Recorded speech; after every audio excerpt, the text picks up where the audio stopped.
So for my next trick, we're going to show that these two sentences are equivalent.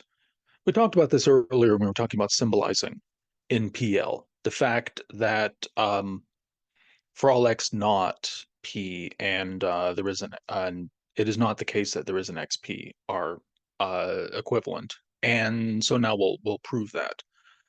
Um, okay, so we'll do this direction first.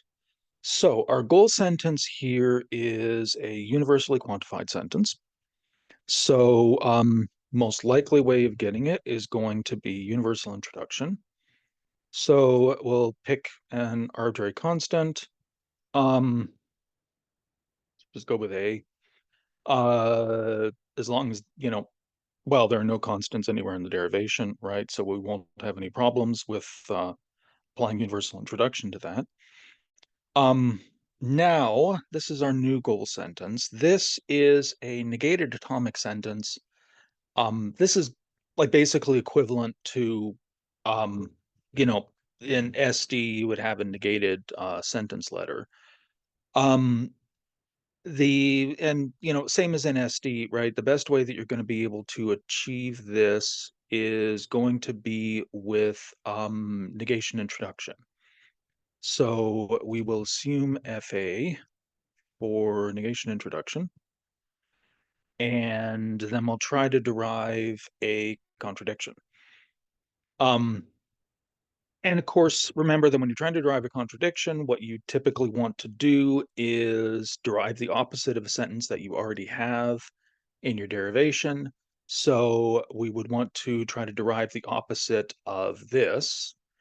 Um, And that's actually not going to be too hard to do because since we have FA, right, if A is F, then it is the case that something is F. So from FA, we can get this by existential introduction to existential introduction, and then we reiterate line 1. And there, the negation introduction subderivation is done. And all we would have left to do here is just fill in the line numbers and put in the scope lines.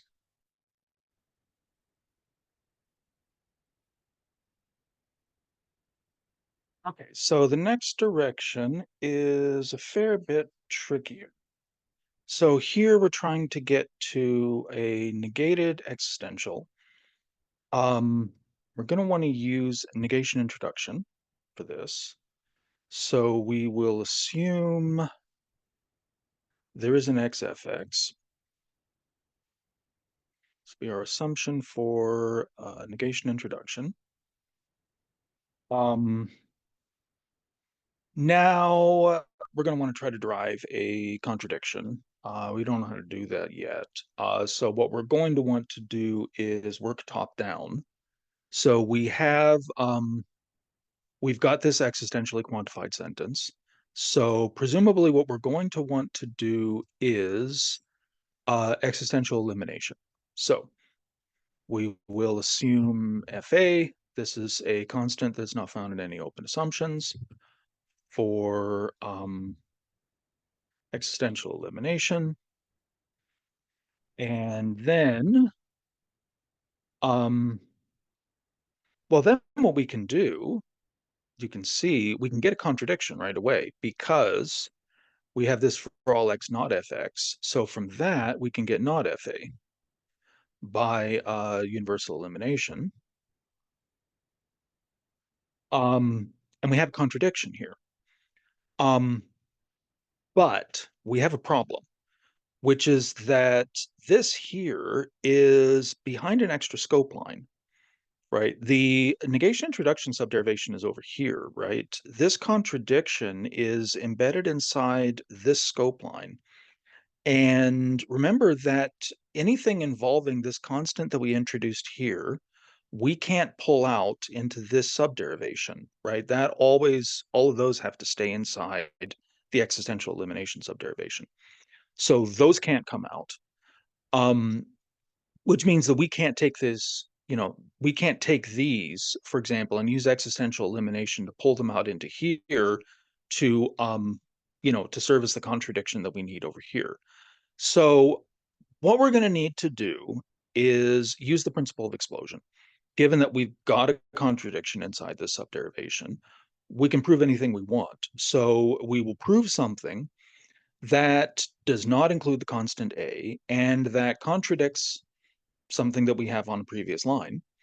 And then we can use existential elimination to infer that. And that will serve as our contradiction in this subderivation here. So let's pick this. I mean, we could derive, we could derive the opposite of either of these two lines. Let's just pick this one arbitrarily. So what we're going to do is we're going to derive not for all x, not fx.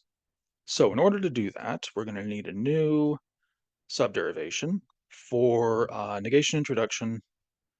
We assume this. We then reiterate both of these into it, which of course we can do because we're still inside the existential elimination subderivation here, remember? This is for R. Now, that means that